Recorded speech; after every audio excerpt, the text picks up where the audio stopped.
Welcome to Chirala local channel. ఈ రోజు ప్రజా సంఘాల నాయకులు బడుగు విమలాకర్ గారు మన స్టూడియోలో ఉన్నారు.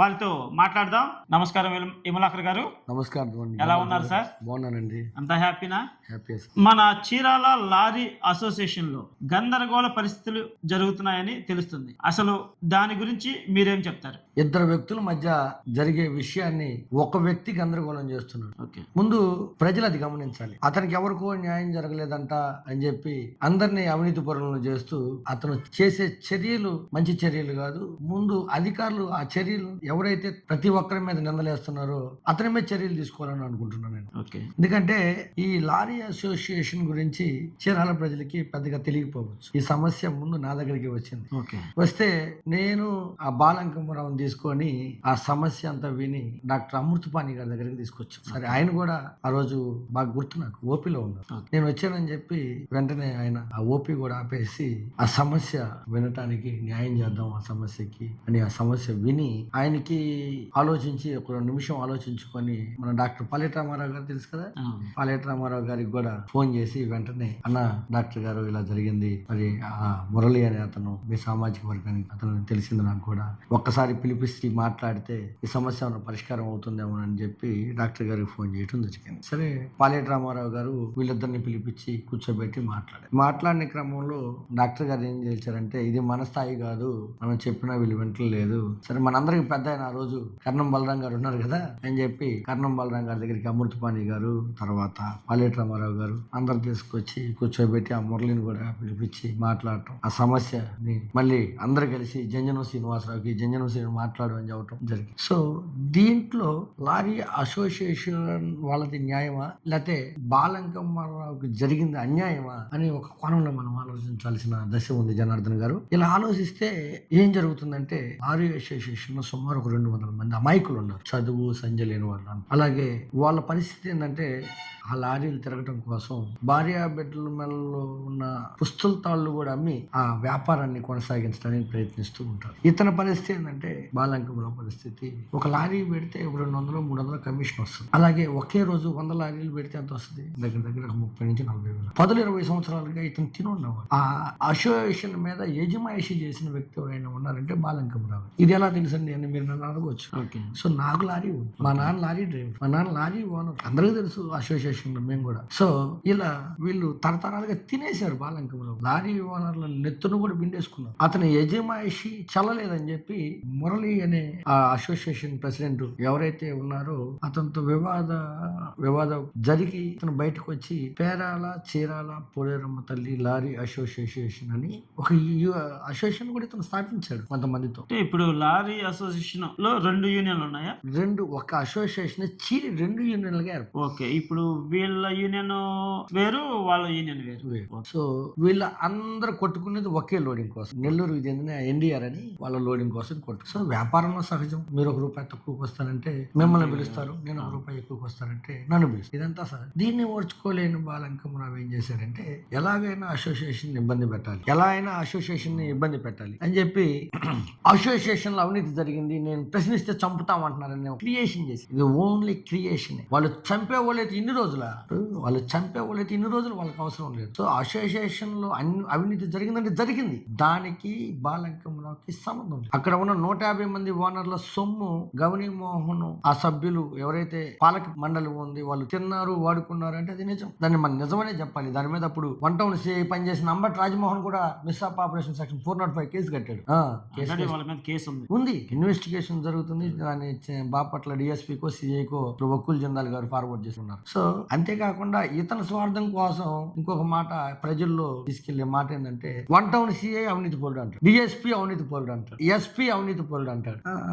చట్టం తన పని తను చేసుకుపోతుంది. సినిమాలో డైలాగ్ అని పోస్టులు పెడతాం, జనానికి చెప్పటం, మీడియాలు పెడతాం, పేపర్లు పెడతాం, నేను సీఎం ఈ రోజు కలిసానని చెప్పటం. నిజంగా మనం ప్రజలకి చెప్పబోయేది ఏంటంటే, ఈ రోజు 1 టౌన్ సిఐ గారు ఎగ్జాంపుల్, ఆయన వచ్చి సుమారు ఎలక్షన్ తర్వాత ఇప్పుడు కరెక్ట్ గా అక్కడి నుంచి 100 మీటర్లు కూడా ఉండదు నా కొట్టు, ఇంటి పక్కన ఇంటోడికి అన్ని తెలుస్తాయి. తెలుస్తుంది, ఇంట్లో ఉన్నవాడికి ఏం తెలియదు. ఇది ప్రజల్లో జరిగేది. ఇంటి పక్కన ఇంటి ప్రతి తప్పు తెలిసింది, ఇంట్లో ఉన్నవాడికి ఏం తెలియదు. సో ఒక్క రూపాయి కూడా తీసుకొని జనార్దన్ గారు అధికారి ఎవరన్నా ఉన్నారంటే, ఈ రోజు ఆయన పేరు కూడా నాకు సరిగ్గా తెలియదు, శ్రీనివాసరావు, వన్ టౌన్ శ్రీనివాస్. నాకు పేదవాడికి పని చేయటానికి ప్రభుత్వం ఉద్యోగం ఇచ్చింది, నేను పేదవాడికే సర్వీస్ చేస్తాను, మీరు డలార్ల మాటలు నమ్మొద్దు, మీది నిజంగా మీరు బాధితులైతే నేను మీకు సేవ చేస్తానని నాకు తెలిసిన దానికైతే నేను గతంలో వాళ్ళ మీద ఇంకొకరి మీద చెప్పలేను. అంటే వాళ్ళు మంచోళ్ళు కాదని నేను చెప్పట్లేదు, అది నా ఉద్దేశం కాదు. ఇతను మాత్రం this is honest person. So ఇతను కూడా వన్ టౌన్ మీకు సంగతి తెలుసో తెలియదు, ఆయన వచ్చి రంగానే బాలంకమరావు కేసు ఇన్వెస్టిగేషన్ అన్నారు. అసలు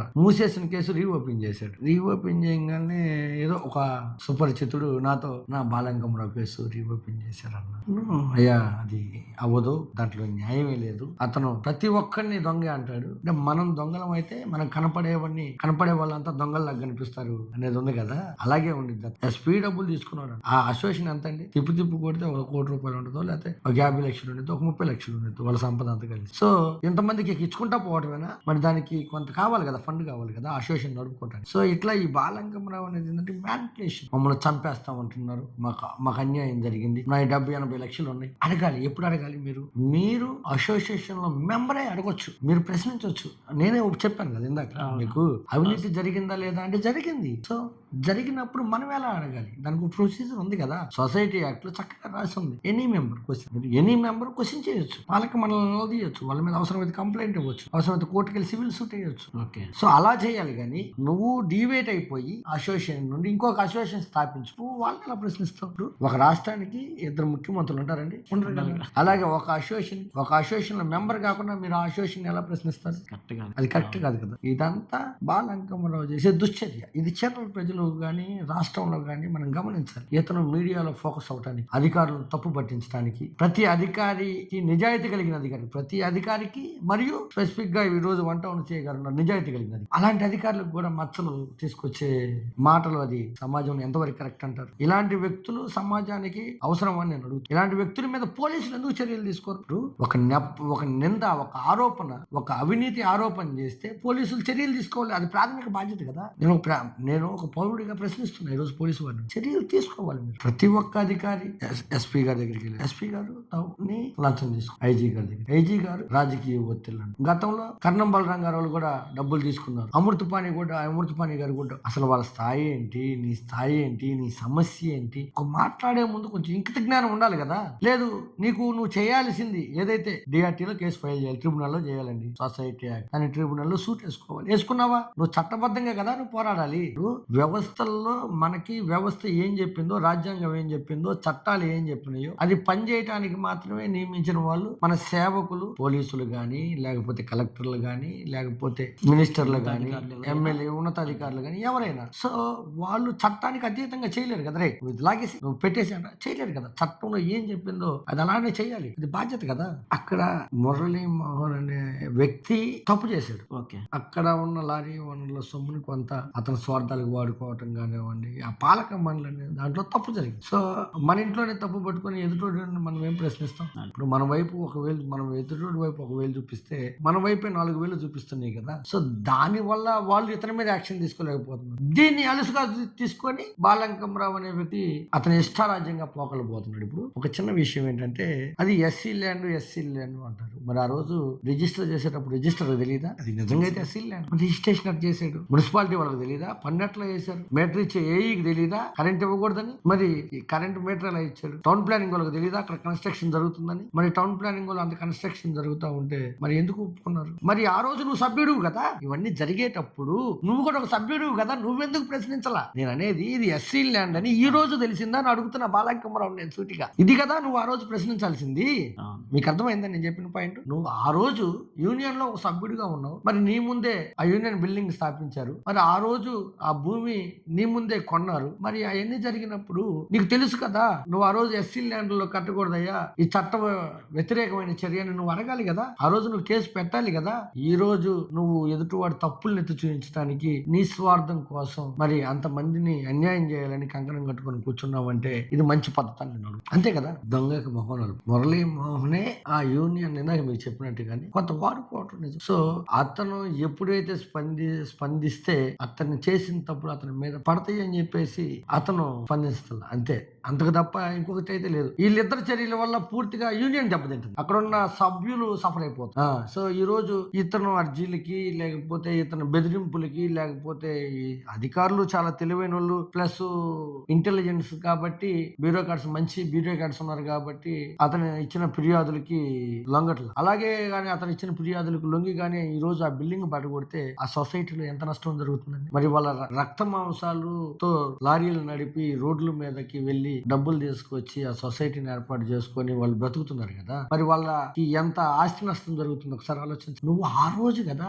అడగాల్సింది, మీరు ఆ రోజు అడగాలి. ఇది ఎస్సీ ల్యాండ్, ఇక్కడ అక్రమాలు జరుగుతున్నాయి, అన్యాయాలు జరుగుతున్నాయి. నువ్వు సొసైటీలో ఉండి, నువ్వు యూనియన్ లో ఉండి మీరు ప్రశ్నించు, మీకు జవాబు దొరకని ప్రశ్న ఏదన్నా ఉందంటే చీరాల్లో అది బాలంకమ్మరావు ప్రశ్న అని చెప్తున్నాను. ఎందుకంటే ఇది ఎవరు తీర్చలేరు. బాలంకమ్మరావుది 200% తప్పు ఉంటే మురళీమోహన్ 100% తప్పు ఉంది. వీళ్ళిద్దరు తప్పుల దెబ్బకి ప్రజలు సఫర్ అయ్యేది కాక, ప్రజలకి న్యూసెన్స్ కాకుండా అధికారుల మీద నెప్పాలు మోయాల్సి వస్తుంది. అధికారులు పోలీసులు ఏం చేస్తారు? దొంగతనం జరిగింది.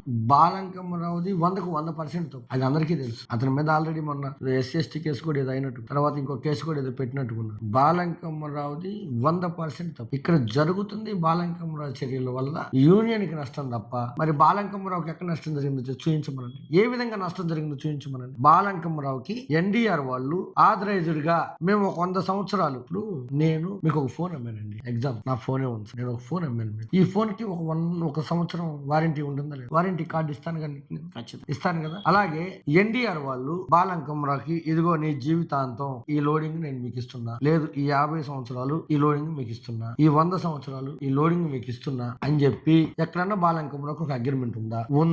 ఉంటే అతని మీద ఫైట్ చేద్దాం. అతనికి అన్యాయం జరిగింది కాబట్టి అగ్రిమెంట్ తీసుకుని యూనియన్ మీద ఫైట్ చేద్దాం. ఇతనికి అగ్రిమెంట్ ఉందండి, ఈ అగ్రిమెంట్ ప్రకారం మీరు ఇవ్వాలండి బాబు, ఈ అగ్రిమెంట్ ప్రకారం మీరు ట్రాన్స్పోర్టేషన్ ఆపేయాలి, అతను ఆథరైజ్డ్ కదండి అని అడుగుదాం. ఎలాంటి అగ్రిమెంట్ లేదు కదా అసలు. ఇంకా మీకు బట్టబయలు కావాల్సిన విషయాలు ఏంటంటే, బాలంకమ్మరావు ఆ NDR మేనేజర్లు కుంభకోణాల మీద కుంభకోణాలు కావాలంటే ఆ కుంభకోణాలు కానీ నేను మాట్లాడితే అధికారులు చాలా మంది రియాక్ట్ అవుతారు ఈ రోజు. ఎందుకంటే కేంద్ర రాష్ట్ర ప్రభుత్వాలు ఎరువుల్ని రైతులకు చేర్చడానికి ఎంత సబ్సిడీ ఇస్తున్నాయో ఆ సబ్సిడీని ఇక్కడున్న ఈ లారీ బ్రోకర్లు అయిన బాలంకమ్మరావు ఆ NDR మేనేజర్లు దోపిడీ వర్గంగా మారి షాపులతో కుమ్మక్కై ఎంత దోచుకున్నారనేది మీకు నేను ఇంకొక వీడియోలో చెప్తాను. ఇక్కడ నేను చెప్పదలుచుకుంది ఒకటే, బాలంకమ్మరావుకు జరిగింది మాత్రం అన్యాయం కాదు, లారీ ఓనర్స్ జరిగింది మాత్రం అన్యాయం, అసోసియేషన్ లో ఉన్న ఈ రోజు ఉన్న మెంబర్లకు జరిగింది మాత్రం అన్యాయం. ఏంటంటే ఆ అన్యాయం అంటే కొంత డబ్బుల్ని మురళీమోహన్ వాడుకున్న మాట వాస్తవం, ఆ వాడుకున్నది రికవరీ చేయకుండా ఆ పుస్తకాలు కాల్ చేసుకున్న మాట వాస్తవం, ఆ యూనియన్ సొమ్ము కొంత స్వాహా అయిన మాట వాస్తవం. దాని వల్ల సఫర్ అయింది యూనియన్ బాడీ సభ్యులు మాత్రమే గాని బాలంకమ్మరావు గారు. ఇతను సఫర్ అయ్యారని మీరు అంటున్నారు, నేను ఏమంటున్నానంటే ఆ రోజు ఇతను ఎలిమినేట్ అయ్యాడు కదా. మీరు ఉద్యోగానికి రాజీనామా చేసిన తర్వాత నేను నా అక్కడ ఉన్న నా ఈయనంటే ఇస్తారా? మళ్ళీ నాకు ఉద్యోగం కావాలంటే ఇస్తారండి? బాలంకమ్మరావు గారికి మద్దతు ఇస్తారా అంటే నేనైతే పూర్తిగా బాలంకమ్మరావుకి మనస్ఫూర్తిగా మద్దతు ఇవ్వను. ఎందుకంటే నేను కూడా 1387/2023లో యూనియన్ మీద కేసేసి ఉన్నా. మీ అందరూ తెలియని విషయం ఏంటంటే లోకాయుక్తలో 1387/2023లో యూనియన్ మీద నేను కేసేసి ఉన్నా. ఆ కేసు పరిష్కారానికి రావాలి. ఎందుకంటే ఆ భూమి మా సామాజిక వర్గానికి, ఎస్సీ సామాజిక వర్గానికి చెందిన భూమి. సో దాన్ని అక్రమంగా రిజిస్ట్రేషన్ చేశారు. సో దాని మీద నేను ఇండివిజువల్ గా చట్టబద్ధంగా ఎలా అవ్వాలి అలా అవుతాను. అయితే అక్కడ ఉన్న సొసైటీలో ఉన్న సభ్యులకి అన్యాయమే జరుగుతుంది కాబట్టి నేను సభ్యుల పట్లే ఉంటాను కానీ బాలంకమ్మరావు పట్ల మాత్రం నేను మద్దతు ఇవ్వను. దీన్ని నేను తీవ్రంగా ఖండిస్తున్నా. నేను అధికారులని సూటిగా అడగాల్సిన కొన్ని ప్రశ్నలు ఏంటంటే, మీరు బాలంకమ్మరావు మీద ఎందుకు చర్యలు తీసుకున్నారు? తన ఇష్టం వచ్చినట్టు తాను పోస్టులు పెట్టినా, తన ఇష్టం వచ్చినట్టు తాను మాట్లాడినా భావ ప్రకటన స్వేచ్ఛ ఉంది, నేను కాదంటలేదు. సో భావ ప్రకటన స్వేచ్ఛలో ఉన్న ఇన్స్ట్రక్షన్స్ ఏవైతే ఉన్నాయో వాటిని హరించి కదా అతను మాట్లాడుతుంది. ఆయన చేసే అభియోగాలు 1 టౌన్ CI డబ్బులు తీసుకున్నాడు, 2 టౌన్ CI డబ్బులు తీసుకున్నాడు, SP డబ్బులు తీసుకున్నాడు, ఇంకా అందరు డబ్బులు తీసుకుంటున్నారు అని చేసే అభియోగాల్ని పై మీరెందుకు చర్యలు తీసుకోరు? మీరు వెంటనే చర్యలు తీసుకోరు. ఇలాంటి వ్యక్తుల వల్ల సమాజానికి హాని జరుగుతుంది. నిజంగా డబ్బులు తీసుకున్న సాక్ష్యాధారాలు ఉన్నాయి అతని దగ్గర, ఉంటే కదా మాట్లాడాలి. ఇదిగో నేను మీ వీడియోలో చూసి నేను వీళ్ళ కంప్లైంట్ ఇచ్చాను, నేను తీసి చూపిస్తాను. పోలీసులు డబ్బులు తీసుకున్నట్టు నీ దగ్గర సాక్ష్యాధారాలు ఉన్నాయి. అలాంటి వ్యక్తుల మీద చర్యలు తీసుకోవాలని మీ లోకల్ ఛానల్ తరపున, అలాగే కేరళ ప్రజల తరపున, ప్రజా సంఘాలుగా దీనికి వెనక చాలా మంది శ్రమించారండి. బాలంకమ్మరావు చివరికి అందరూ నిగ్గుదేల్చిన నిజం ఏంటంటే బాలంకమ్మరావు అభియోగం కరెక్ట్ కాదు. మీరు ముందు చెప్పి ఉన్నారు, అమృతపాణి గారు, పాలేటి రామారావు గారు, కర్ణం బలరామకృష్ణ గారు, ఇంతమంది పెద్ద పెద్ద నాయకులు ఇన్వాల్వ్ అయి ఉన్నారు. అయినా అతని సమస్య పరిష్కారం కాలేదు. అంటే ఆ సమస్య లేదు, ఇతను సృష్టించుకున్న ఒక వలయం. సో ఆ వలయంలో ఈ రోజు దాన్ని ఆ వలయాన్ని ఒక అడ్డం పెట్టి అధికారులందరినీ మ్యానిపులేట్ చేసి తన ఇష్టం వచ్చినట్టు అభియోగాలు మోపుతున్నాడు కనుక వెంటనే వ్యవస్థలో ఉన్న ఉన్నతాధికారులంతా కలిసి అతని పై యాక్షన్ తీసుకోవాలని కోరుతున్నాను. ఓకే సార్, విమలాకర్ గారు మీ సమయాన్ని వెచ్చించి మా స్టూడియోకి వచ్చి మీ అమూల్యమైన సందేశాన్ని అందించినందుకు మరొకసారి ధన్యవాదాలు తెలుపుకుంటున్నాం. నమస్కారం. మరిన్ని విశ్లేషణల కోసం చూస్తూ ఉండండి చీరాల లోకల్ ఛానల్. నా చీరాల మన చీరాల.